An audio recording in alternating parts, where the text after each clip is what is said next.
la jël nga ñoo xaal bu tojenge sonal nga ñooy la jël nga ñoo xaal bu tojenge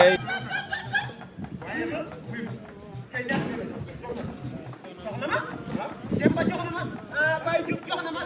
def naa dem góor ga Seck jox na ma. fi mu toll nii si Ndiaye doo nga ci des moom képp a joxuñ ko. asalaamaaleykum kii de góor gi ko jàpp kii. Ndiaye monsieur Ndiaye. may ma rek jur may doole ay dof doole ay mala bu leen taxaw fa dama sàllal ni ñëw leen ba ci tam man ngeen wax li ngeen ma bëgg a wax loolu dëgg. dañ yóotu ni mel ni ma ne loolu dëgg. c'est vrai daa faal ma Ndiaye ma Ndiaye faale wu ma la. li mu wax dëgg waay. Ndiaye mii doful gën a jàpp ko faale wu ma la na woon démb moo war naa tey waaye fixé waaye yow tamit nag waaye moo wax ak kii taxawal Ndiaye mooy kat taxawal nii. déedéet daf may da ngaa dof déglu rek Ndiaye dafa gën a jàppul xam nga bu baax li ñuy wax dem nañ léegi si jóg léegi nag nag wi ma ko koñ bi. xaalis bi lay laaj loolu kese mooy seen fànk waaw maa bëgg ngeen dugg ma wax de nga min nante boo ko bindee di ko liggéeyloo boo ko gëddee mu bàyyi te tamit dëgg. ndax loxo bala bàyyi déglu rek da nga may déglu ma wax boo ma yuuxoo ci ndagam cotisation su ma neexee ne la bokk loo ciy mën soo ma yuuxoo nga may indi sa xaalis su ma neexee ne la joxuma la maa ko moom loo ciy mën kon da ngay wax ak man ci kabu man ni da ngay am savoir vivre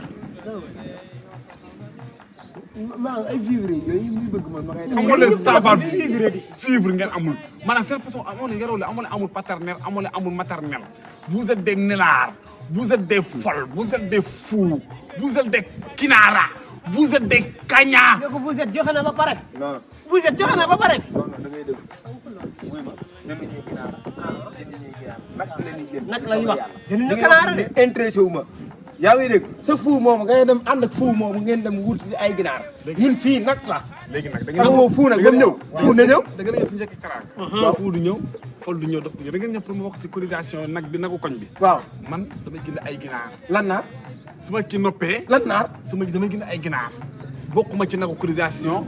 naroon nag sama yoon nekku ci baax na jërë ngeen jëf wun ni bokk seen naf seddoo leen baax na yow daal joxe woo. kii moo bon waaye fëcc waay waa nga wax kii dëgg fekk na bii nii koñ bi jëriñu fi dara jëriñoo dara ci koñ bi yow. amoo fi benn dégg nga maam taxawaay bu jekk. yàlla nga di yow jër nga defati yow jër nga wéeru si miir bi yaa ngi miir bi fee ne yéen a maasoloo fi mu toll nii yaa ngi mel ni béyu manque deret waaye fixé mbay ñun faalewul la te mbay bi mu ne laa da nga joxe rek da nga joxe waaye mbeng yow fixé waaye wax la kii dëgg laa la wax tam nga foo dem xeex fa ne te dañoo wóor nan dem joxewul kay loolu mooma affaire am la nan dem du la ne affaire bi doon su doge joxewul bu nag bi tegee ku nekk jël sa fan la rek jël sa yëf def sa mbuus yóbbu moom du kori bi mu jeex tàkk du ma jege ma ñuus ko doxal doo fa jege naa la ñuus yow nan dem naa la ñuus sa gàcce gi xool ko kanam gi fi dul nekkulum ndogo moo ko bàyyi fii mu taxaw fixé yow dama nga benn pause pied avancé len pied waaye fixé maa tey xoolal kay mel ni ñor ko dagg li ngeen di lappaaral ngeen yolom ngeen laccax ngeen nooy ngeen ñaaw ngeen fange